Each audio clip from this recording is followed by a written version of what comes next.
Bonjour à tous et bienvenue à Transition Pro Grand Est pour ce séminaire. Mesdames et messieurs, créer les conditions de la réussite des parcours, telle est l'ambition de Transition Pro Grand Est.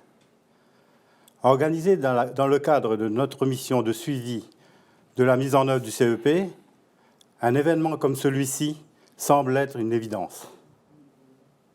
Et pourtant, au-delà de l'organisation que cela a demandé, avec les services de Pôle emploi, de l'APEC, du réseau EVA et de KEOPS, regroupés autour de Transition Pro Grand Est, que je remercie chaleureusement. Si un tel événement se tient aujourd'hui, c'est grâce à la confiance et aux coopérations actives entre acteurs qui se sont établis sur le territoire Grand Est. Aussi, cet événement qui témoigne de la qualité de nos cet événement témoigne de la qualité de nos relations avec nos partenaires, voulues, collaboratives et centrées sur le service que nous rendons aux usagers de nos structures. L'affluence autour de cet événement démontre qu'il répond à un besoin commun et partagé, celui de prendre le temps de nous regarder fonctionner dans un contexte en constante évolution depuis 2 ans. Il ne s'agit pas ici de s'interroger sur comment faire le CEP, mais sur pourquoi faire le CEP. Le comment appartient sans doute à chacune des structures, mais sans doute que parallèlement, le pourquoi relève d'un bien commun. Est-ce que l'évolution du contexte doit nous conduire à une évolution du service? Si l'orientation relève de manière intangible du libre choix de la personne, est-ce que s'orienter en fonction des opportunités du territoire vient altérer cette liberté de choix? Ou au contraire, est-ce que cela vient la renforcer? À ne pas en douter, les échanges et débats qui vont suivre s'annoncent d'ores et déjà passionnants. Je voudrais souhaiter la bienvenue à nos intervenants et à tous les professionnels qui nous ont rejoints et à qui cet événement se destine. Je déclare ouvert ce séminaire interopérateur sur le conseil en évolution professionnelle. Merci à tous et bon séminaire. Bonjour, je suis Pascal Assemand de France Compétences et je tiens à remercier Monsieur le Président d'avoir invité France Compétences à cette manifestation. Je travaille personnellement sur le pilotage du marché public du conseil en évolution professionnelle. J'ai Zora qui est à mes côtés et qui est une région qui a une très belle progression en 2021. Donc, on est, nous, France Compétences, très satisfaits du bilan 2021. Vous avez peut-être pu lire dans la presse notre bilan. C'est un beau bilan et nos opérateurs ont déployé des moyens extrêmement importants pour développer des partenariats sur les territoires, pour faire de la promotion au service du conseil en évolution professionnelle. Moi, je voulais aujourd'hui apporter, déjà je voulais dire aussi que j'étais extrêmement heureuse d'être là parce que je pense que la journée va être extrêmement riche. On va entendre des experts, on va entendre des conseillers, on va entendre peut-être les retours d'expérience des bénéficiaires. Et du coup, c'est important pour nous, France Compétences, parce que vous l'avez peut-être vu aussi dans la presse, c'est qu'on va commencer un exercice d'évaluation de notre marché. Et du coup, pour nous, c'est important d'entendre vraiment ce qui se dit sur les territoires, sur ce service CEP, pour qu'on puisse peut-être repenser à tout ça quand on va écrire notre futur marché. Aujourd'hui, peut-être par rapport à tous les apports qui vont être partagés aujourd'hui, pour apporter peut-être une petite pierre à l'édifice, je voulais partager une initiative qui a été déployée par France Compétences cette année, c'est le référentiel sur la qualité du service CEP. On a, pour essayer de piloter le marché de France Compétences, et piloté sur 2 intentions. La première intention, c'est l'augmentation du recours. Alors, non pas pour mettre des bâtons sur le recours, mais parce qu'on pense que la notoriété du service, elle est décisive. c'est un beau service, ce service CEP, il faut qu'il soit connu des citoyens et ce n'est pas encore complètement le cas. Donc il y a des enjeux pour augmenter la connaissance du service CEP. Et il y a un très grand enjeu aussi sur la qualité du service parce que le CEP, c'est un service citoyen, c'est un service un peu particulier en termes d'accompagnement et on a voulu encadrer la qualité du service. Et c'est pour cette raison qu'on a déployé avec nos opérateurs un référentiel, un cadre de référence sur la qualité de service qui s'inspire vraiment du cahier des charges du Conseil en évolution professionnelle et des intentions des partenaires sociaux qui ont quand même été affichées dans ce cahier des charges. Et c'est assez rare dans un cahier des charges réglementaire qu'on ait comme ça une prise de parole des partenaires sociaux sur finalement ce qu'on attend en termes de qualité de service et sur la posture attendue et les actes métiers. Alors ce que je voulais rajouter, c'est que pour nous, et c'est très important France Compétences, ce service CEP, c'est pas un guichet d'information, c'est pas du bilan de compétences, c'est quelque chose au milieu qui reste encore à installer en France. C'est un service à la fois qui doit être co-élaboré avec le bénéficiaire. C'est important que le conseiller et le bénéficiaire fassent ce chemin-là ensemble et qu'il y ait une alliance de travail qui se crée entre le conseiller et le bénéficiaire. C'est aussi un service qui est au service du territoire, c'est-à-dire que le conseiller CEP va s'appuyer sur toutes les ressources qui sont mises à disposition du territoire pour faciliter le service, le parcours de la personne. Et enfin, c'est un service qui doit être personnalisé, c'est-à-dire qu'il faut qu'il s'adapte aux différents besoins de la personne. Et ces besoins, ils peuvent être même évolutifs en cours d'accompagnement. Donc c'est ce qui fait sa complexité. Et du coup, il faut vraiment s'attacher à cette demande de la personne, de chaque personne en fonction de qui elle est, de son besoin. Si elle a envie de faire un rendez-vous en présentiel, c'est en présentiel. En distanciel, c'est en distanciel. Et quand on pilote, nous, on essaye aussi de suivre nos opérateurs là-dessus pour savoir si cette promesse, elle est tenue par nos opérateurs. Donc c'est pour ça qu'on a fait ce référentiel. Ce référentiel, il a été déployé, il va servir de cadre de référence et on va commencer à faire des observations de pratique en 2022 et aller rencontrer les opérateurs pour voir si ce service tel qu'on l'a conçu, il est bien compris des conseillers et non pas dans une perspective d'audit, mais vraiment dans une perspective d'amélioration continue. Donc voilà ce que je voulais un petit peu ajouter. Et donc bonjour à toutes et à tous, Philippe Sibert, le directeur régional de Pôle emploi Grand Est, ravi d'être avec vous sur un sujet qui est un sujet extrêmement important à Pôle emploi, parce qu'on considère effectivement que toute personne entrant en accompagnement l'est au titre du conseil en évolution professionnelle, et c'est bien, un élément que nous développons. Donc, je ne vais pas revenir sur l'importance, je pense que Pascal Haussmann l'a souligné, l'importance du CEP, mais je voudrais revenir en fait sur deux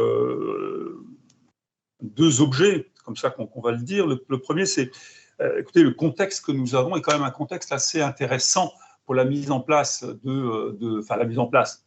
Il est en place pour continuer à travailler sur le CEP. C'est la période assez exceptionnelle que nous vivons. On espère qu'elle va continuer depuis maintenant 2 ans, où les évolutions sur le marché du travail ont été extrêmement significatives. Sans revenir sur une histoire récente, très courte, je veux dire en fait depuis la pandémie, et surtout, et je le répète, la mise en place de ce qu'on appelle imparfaitement le chômage partiel, c'est bien la première fois dans notre pays depuis 40 ans qu'une crise est traitée de façon très différente, puisque c'est la première fois que nous mettons le chômage partiel à une telle dimension, et que c'est la première fois que dans une crise, eh bien, les entreprises ne se séparent pas des compétences. Et ça change quand même fondamentalement la donne, puisqu'à la sortie de cette crise, nous avons eu une reprise économique très vigoureuse et qui s'est traduite par une recherche de compétences extrêmement importantes et le constat que ces compétences étaient rares et n'existaient pas telles que le souhaitaient les employeurs. Et donc, on est, comment dirais-je, aujourd'hui face à ces difficultés de recrutement et on est au cœur des transitions professionnelles que nous devons accompagner à travers, bien évidemment, alors c'est pas un outil, mais en tous les cas, c'est cette façon de fonctionner qu'est le conseil en évolution professionnelle. Et ça, je le vois tous les jours. Je rencontre, alors on a beaucoup développé nos relations avec les branches, avec les grandes entreprises, avec les syndicats, et toutes nous disent, nous ne trouvons pas. Elles sont aujourd'hui, vous le savez, en face de 3 problèmes. Problème de compétences, problème d'énergie et problème de matières premières. Mais le problème des compétences demeure. Et elles savent aujourd'hui qu'elles ont en face, je veux dire, un marché du travail qui est essentiellement un marché du travail aujourd'hui où les compétences sont fournies par les demandeurs d'emploi, les chercheurs d'emploi. Et ces chercheurs d'emploi, une récente réunion avec l'UIMM, donc l'industrie métallurgique, les métiers de la métallurgie, montre très bien que les professionnels de l'emploi à l'UIMM savent qu'on est en phase de transition professionnelle très importante, qu'ils sont en concurrence avec absolument tous les secteurs. Et donc, la question du conseil en évolution professionnelle est effectivement très importante. La deuxième chose que je souhaite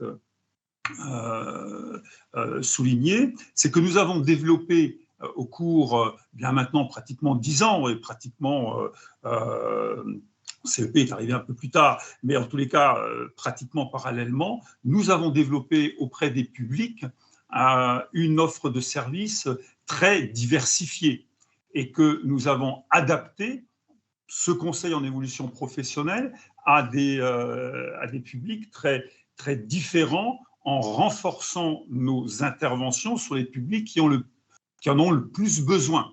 Et c'est bien depuis 2012 qu'on a fait évoluer notre offre de services avec 3 niveaux, mais avec une attention extrêmement particulière sur tous les publics qui ont besoin, comment dirais-je, d'un service, d'un conseil beaucoup plus intensif. Et donc là, je parle de l'accompagnement global, je parle de l'accompagnement renforcé, je parle de l'AIJ, et bien évidemment, je parle plus récemment, puisque même si on y travaille depuis janvier-février, la mise en œuvre est au 1er mars sur le contrat d'engagement jeune, où cette question des transitions professionnelles, mais pas que, est au centre des débats.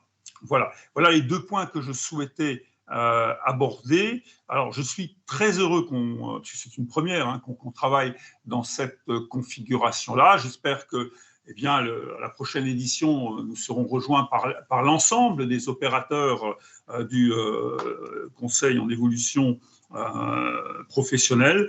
Alors, cet événement offre à nos conseillers un temps de recul et de partage sur leurs pratiques. Je trouve ça assez intéressant dans une période où il faut avancer maintenant très vite sur les défis que nous connaissons aujourd'hui sur le marché du travail et qui, j'espère, va continuer à progresser dans le sens que l'on connaît aujourd'hui. Donc, un événement avec des intervenants professionnels et experts de l'accompagnement, avec des conseillers en évolution professionnelle d'autres opérateurs. Je crois beaucoup à ces échanges et c'est donc une première édition de ce type-là et je remercie Transition Pro Grand Est pour l'avoir organisé. Voilà en quelques mots ce que je souhaitais dire ce matin. Bonjour à tous, Jacques Triponel, je suis le délégué régional de l'APEC Grand Est. Très heureux de vous rejoindre aujourd'hui. Alors pour faire écho effectivement à ce qui vient d'être dit par Philippe Sibert, notamment sur les entreprises, ce serait la première pensée que j'aurais, parce que si effectivement le CEP est méconnu des utilisateurs, il est encore davantage de la part des entreprises, au sens qu'ils ne voient pas trop à quoi ça peut leur servir, ils pensent plutôt que c'est un droit qui appartient à l'individu et dont ils ne pourraient rien faire. Or, en réalité, on sait bien, dans la réalité du monde, que certains projets, on peut les faire éclore dans l'entreprise et l'évoquer dans l'entreprise, dans des entretiens par exemple, mais il y a aussi des circonstances et des envies de projets qui sont à évoquer ailleurs. Et le fait d'avoir un tiers de confiance dans lequel effectivement ces projets ont tout à fait leur place, c'est effectivement extrêmement important. Donc n'oublions pas que le CEP ne doit pas s'arrêter à la porte de l'entreprise. En même temps, je dirais que ça va tout à fait dans l'axe de ce que nous pensons, je parle de la communauté des acteurs du CEP, à savoir que le CEP, c'est véritablement une action tout au long de la vie. Alors quand je dis tout au long de la vie, ça veut dire quoi? Ça ne veut pas dire qu'il faut toutes les 3 semaines être sur le marché du travail, à répondre à des offres, bien sûr que non. Mais tout au long de la vie, ça veut dire que des choses s'anticipent, des choses puissent être vues avec un temps de recul, un temps d'avance, pour éviter d'être en réponse permanente à de la criticité. Effectivement, quand on perd un emploi, il faut en rechercher un. Quand il faut se réorienter, à ce moment-là, on cherche des solutions de réorientation. Mais en réalité, on peut aussi penser la carrière de façon plus longue et se préparer par anticipation à des passages qui sont des passages de transition douce. Et le troisième point que je voudrais souligner, et je crois que nous en sommes tous les témoins autour de cette table étendue au virtuel et ou à distance, à savoir que nous sommes des organismes partenaires et on partage l'envie que le CEP réussisse. C'est pour ça que nous sommes ensemble aujourd'hui. Nous sommes tous ensemble en train de dire le CEP doit réussir et pour qu'il réussisse, il faut qu'on se parle, il faut qu'on travaille ensemble, il faut qu'on opère des opérations en commun. Et bien évidemment, réussir les CEP, c'est de travailler avec les salariés et les bénéficiaires, bien évidemment, les entreprises, évidemment aussi, mais les opérateurs dans le sens le plus large des choses. Alors aujourd'hui, on n'est pas encore tout à fait sur des offres de services extrêmement complémentaires sur lesquelles on va pouvoir agir en co-construction, mais c'est quand même une réflexion que l'on mène en se disant au fond, est-ce que nous n'avons pas, nous, intérêt à nous parler aussi de ce que nous faisons et de la façon dont notre offre de service évolue afin de pouvoir la rendre encore plus efficace. Voilà, écoutez, je vous souhaite à tous et à toutes une excellente journée avec des intervenants de très haut niveau et qui nous permettront de faire avancer ce combat du CEP dans la région Grand Est. Merci. Du réseau EVA en Grand Est, donc l'organisme qui est mandaté par France Compétences pour déployer le service à destination des salariés et des indépendants. Merci Jacques pour avoir rappelé que le conseiller en évolution professionnelle intervient tout au long de la vie et donc dans la prévention des ruptures de parcours. Une articulation entre les acteurs contribue à la fluidité de ces parcours. Ce qui est vraiment important, comme tu l'as rappelé, Jacques, tout au long de la vie, c'est-à-dire qu'une personne peut passer d'un statut à l'autre, et il faut que ce passage soit fluidifié, et le conseiller en évolution professionnelle a vraiment un rôle de facilitateur. Facilitateur pour participer à la construction d'ingénierie intégrée, une stratégie, on en est là, c'est vraiment élaborer des stratégies de parcours. Donc le conseiller en évolution professionnelle peut accompagner l'usager dans ce sens. Et puis le CEP le conseiller en évolution professionnelle est vraiment une pierre angulaire, un référent de parcours. J'ai bien aimé cette notion de tiers de confiance. C'est vraiment intéressant pour que la personne ne se retrouve pas seule dans son parcours. Donc c'est vraiment le fondement de notre métier, à mon sens. Donc merci aux acteurs d'avoir participé à l'organisation de cette journée. Je trouve que de partager des regards croisés entre différents opérateurs, d'avoir des valeurs communes, de partager un référentiel commun nous permettra finalement de délivrer le service au service des bénéficiaires. Merci. Jean-Louis Lecoq, président de Keops Grand Est. D'abord, je salue cette initiative de mettre en exergue le conseil en évolution professionnelle et prendre le temps de montrer toutes les facettes de ce dispositif dans une démarche où l'on donne toute sa place à l'intelligence collective.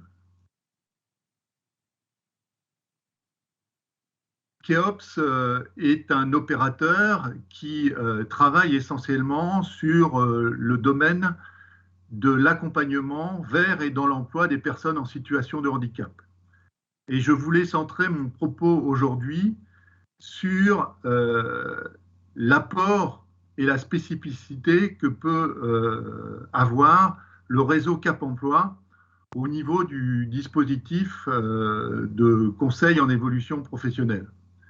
En effet, on peut faire un constat. Un grand nombre de personnes engagent une démarche de reconversion suite à un accident, une maladie, une difficulté de santé impactant leur emploi, avec des degrés plus ou moins importants quant au retentissement sur leur avenir au travail. L'expertise des conseillers du réseau Cap Emploi peut s'avérer déterminante tant dans la phase de construction du projet que dans l'évolution des moyens à mettre en œuvre pour le réaliser. Et voilà tout notre apport et notre spécificité de bien prendre en compte la problématique de santé tout au long du travail que nous pouvons faire dans le parcours de conseil en évolution professionnelle.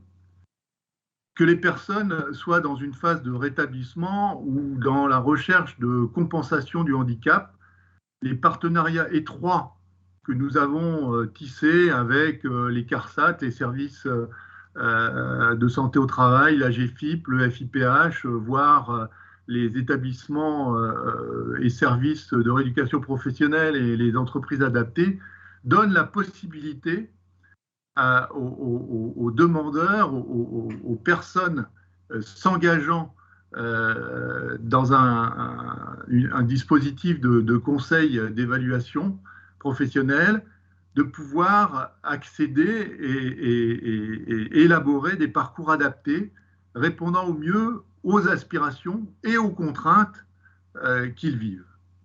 Par exemple, les conseillers Cap Emploi peuvent être sollicités pour intervenir en amont d'un licenciement pour inaptitude d'un salarié afin de mettre en place le CEP au plus tôt et ainsi éviter des temps longs d'inactivité en mettant à profit ces périodes pour élaborer les projets. Et tout à l'heure, Philippe Sibert parlait de rechercher les compétences. Eh bien, lorsqu'une personne est en transition professionnelle, elle a un certain nombre d'acquis et de compétences qui sont tout à fait valorisables dans un nouveau projet et qui peut répondre à des attentes au niveau des employeurs. Donc les champs couverts par le réseau des Cap Emploi, tant dans le maintien dans l'emploi que l'insertion vers l'emploi, renforcent la continuité dans la sécurisation des parcours qui peuvent être proposés, et en particulier aux personnes qui ont des problématiques de santé. Le contenu de ce séminaire vous permettra d'aller plus en profondeur, je pense, sur ces sujets. Mais je voulais aujourd'hui réaffirmer par mes propos l'engagement du réseau Cap Emploi d'être à vos côtés dans cette démarche collective. Aussi, je souhaite que ce séminaire vous apporte à toutes et à tous les éléments pertinents vous permettant d'accompagner au mieux les demandeurs et ainsi construire avec eux des parcours répondant à leurs aspirations. Merci aux organisateurs, merci à tous et à toutes pour votre participation active et bons travaux.